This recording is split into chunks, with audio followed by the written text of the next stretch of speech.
Hi welcome to my channel. ఈరోజు కథ వచ్చేసి ఒక ముసలి తండ్రి అతన్ని పట్టించుకొని తన కుమారుడు కోడలు వాళ్ళిద్దరి కళ్ళు తెరిపించిన ఆ ముసలి తండ్రి మనవడు. ఇక ఈ కథలోకి వెళ్ళిపోదామండి. కథలోకి వెళ్ళే ముందు ప్లీజ్ ఈ కథ ఇంటికి మీకు నచ్చినట్లయితే ఒక సబ్స్క్రైబ్ అండ్ లైక్ చేయగలరు. ఈ కథలోకి వెళ్ళిపోదాం. ఒక వృద్ధునికి కళ్ళు సరిగా కనిపించేవి కావు, అతని చెవులు కూడా వినిపించేవి కావు. ఎప్పుడు కాళ్ళు చేతులు వణికిపోతూ ఉండేవి. పాపం సరిగా నడవడానికి కూడా సరిగా చేత కాకపోయేది. అతడు భోజనానికి టేబుల్ వద్ద నలుగురు కూర్చొని ఇక టేబుల్ మీద భోజనం చేసేటప్పుడు ఆ ముసలి తండ్రికి చెమ్మును కూడా సరిగా పట్టుకోలేకపోయేవాడు. ఇక తింటున్నప్పుడు పులుసంతా టేబుల్ మీద నుండి తన గుడ్డ మీద పోసుకునేవాడు. లేదా అప్పుడప్పుడు నోటిలో నుండి ఆహారం కూడా కిందికి పడిపోతూ ఉండేది. ఇదంతా చూసిన తన కుమారుడు కోడలికి ఇదంతా నచ్చేది కాదు. ఇక మొత్తం రాతగా అనిపించేది. ఆ ముసలి తండ్రిని ఎప్పుడు తిడుతూ ఉండేవారు, అసహ్యంగా చూసేవాడు. ఇక తన కుమారుడు ఆ ముసలి తండ్రిని ఒక మూలన కూర్చోబెట్టి ఒక మట్టి పాత్రలో చాలకుండా ఆహారం పెట్టేవారు. వీళ్ళు మాత్రం టేబుల్ మీద కూర్చొని తింటూ ఉండేవారు.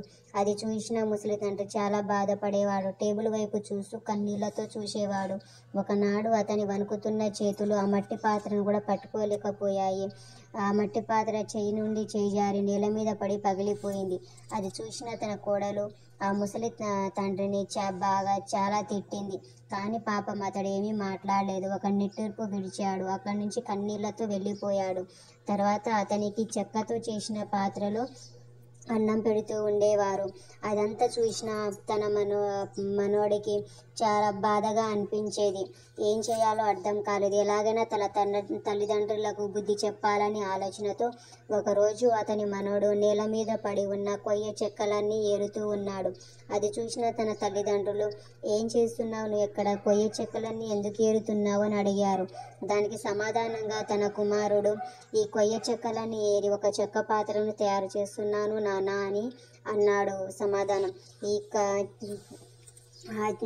కొయ్య చెక్కలన్నీ ఏరి ఆ చెక్క పాత్రను ఏం చేద్దాం అనుకుంటున్నావు, ఎందుకు చేస్తున్నావు చెక్క పాత్రను అని తన నాన్నగారు అడిగారు. తన నాన్న అడిగిన సమాధానానికి, నేను కూడా పెద్దయినాక మీకు ఈ చెక్క పాత్రలోనే అన్నం పెట్టాలి కదా నాన్న అని కోపంగా సమాధానం ఇచ్చాడు తన కుమారుడు.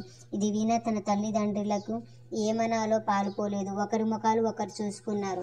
వారు ఇంతకాలం ఎంత తప్పు చేస్తున్నారో, ఆ ముసలి తండ్రిని ఎంత బాధ పెడుతున్నారో అర్థం చేసుకున్నారు. అప్పటి నుంచి వారిద్దరు వెళ్ళి ఆ ముసలి తండ్రిని క్షమాపణలు చెప్పి తమతో పాటు టేబుల్ మీద కూర్చొని అన్నం పెట్టసాగారు. వాళ్ళు ముసలి తండ్రిని చాలా బాగా చూసుకున్నారు. అప్పటి నుంచి తను ఎంత అసహ్యంగా తిన్నా, ఎన్ని పొరపాట్లు చేసినా ఏమీ అనకుండా తమతో పాటు సంతోషంగా చూసుకున్నారు. ఇదేనండి ఈ కథలోని నీతి. మన తల్లిదండ్రులను మంచిగా చూసుకుంటే రేపు మన పిల్లలు కనుక మనల్ని అలాగే మంచిగా చూసుకుంటారు. Thank you watch the video. ఈ వీడియో కనుక మీకు నచ్చినట్లయితే ప్లీజ్ ఒక లైక్ అండ్ సబ్స్క్రైబ్ చేయండి.